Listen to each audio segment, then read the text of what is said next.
Alright, I'm making this video to demonstrate what thrush rattler mufflers sound like on a 2011 Dodge Durango SRT. Dodge Durango SRT, excuse me, I wish. A 2011 Dodge Durango RT. Right there you see my other one. That's a GT, but this video is mainly, I had a custom exhaust put on there, thrush rattler mufflers to replace the mid mufflers. Deleted the resonators. Not only did I delete the resonators and the mid mufflers, I replaced it with two thrush rattler mufflers. You know what I'm saying? Thrush mufflers have been around a long time. I'm very satisfied with the product that I have. I'm gonna set the camera up.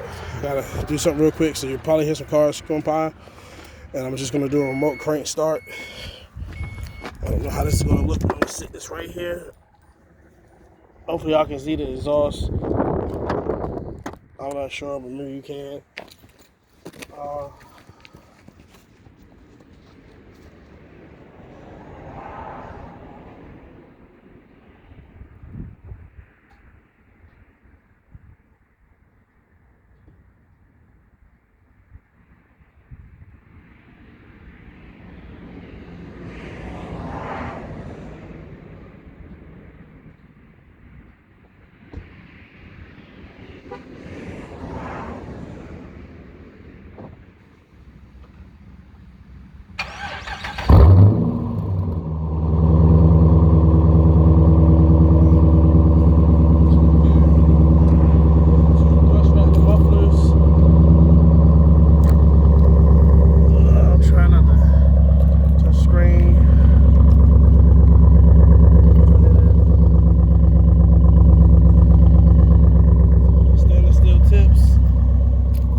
To it.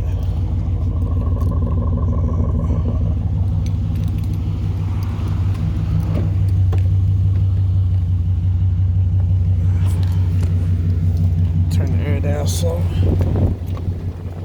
Let y'all hear it.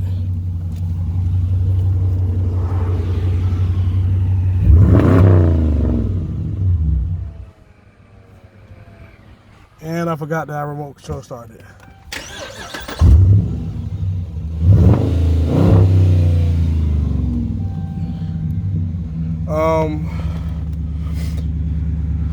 Excuse the car if you see what it looks like on the inside. It is dirty, but since I've got this exhaust on, I also got a quarter intake on there.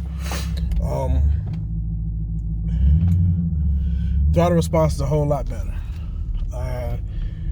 With the thrush rattler muffler, it's a bullet style muffler, one chamber. There's no raspy sound to me. You can still hold on a conversation with it. What else? Gas mileage did improve, not much, but it's hard to keep your foot out this bitch when you're hearing them pipes roar. And I can honestly say that, well, quarter mile time last year that I ran with this thing when I first got it was like a 15, mid 15s. Now it's like a mid 14. That's no bullshit.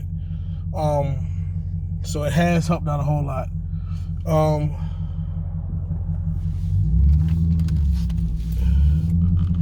Right now I got 87 octane in there. So don't judge me, but as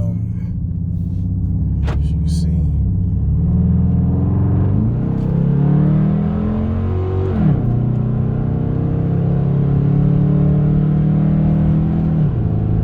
You hear the sound?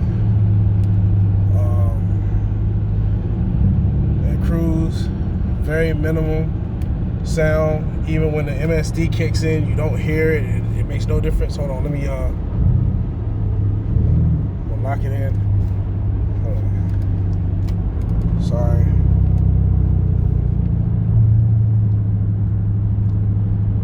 There's no tone difference. Like, it just sounds good. You know what I'm saying?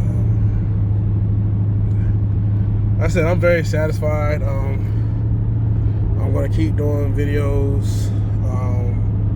I was going to get a ported throttle body. I was going to get my throttle body ported, and I thought about getting a bigger one. But after doing some research, I found out that the throttle body we have flows the best. Anything bigger or ported is an overkill. You're really not going to feel anything. If anything, some people have reported that they have had a loss in power. Now, if y'all have seen different with these 5.7s, let me know. I'm coming back down from a 6.1 to a 5.7, and yeah, I do need window washer fluid. Got a nice little crack in my window. Yeah, this is gonna be, I'm not gonna say my project, but I'm gonna get it to where I want it. I believe with what I want to do with it, I can get it into high 13s, and which is fine by me. High 13s or even close to a mid 13 is damn good off of a 5.7 for the shit that I'm gonna do to it. But I've been doing this shit for a long time, so I know what I'm doing. I do a lot of research before I go out there and buy parts. Even the intake that I have on there is a bullshit ass intake, but it's an intake, and I'm gonna take it off. It's a not knocking these guys, AF dramatic for the price. Reviewing the intake, you get what you pay for. But it has helped. I believe if I get a better design system, something more sturdy, more reliable, it would probably help out more, but it would just be, how can I say it, more dependable, more reliable. I think AMF, whatever the fuck they call AF, has a little bit more to do with their products. They have to get a little bit better than what they do. I mean, like, but for the price, you can't beat it. You know, if you want a cheap exhaust, I mean, cheap intake that works, that's going to work. And it's not an oil filter. It's a dry filter, basically, with a semi-gauze, I think it is. But it flows pretty good, and kind of reminds you of the AMF, the brute force filter. The design of it, but they could do a little. As a matter of fact, it looks like that's what it is, to be honest with you. I mean, you know, would I set it there and switch to a K&N? I don't know, but I would get something that was probably in the 200 range. That only cost me 160. The thrush rattler mufflers from I got it from there's another damn Durango right there. I got those from Jags Performance. Ran me $35 a piece, and y'all might think that's some bullshit ass mufflers that I got.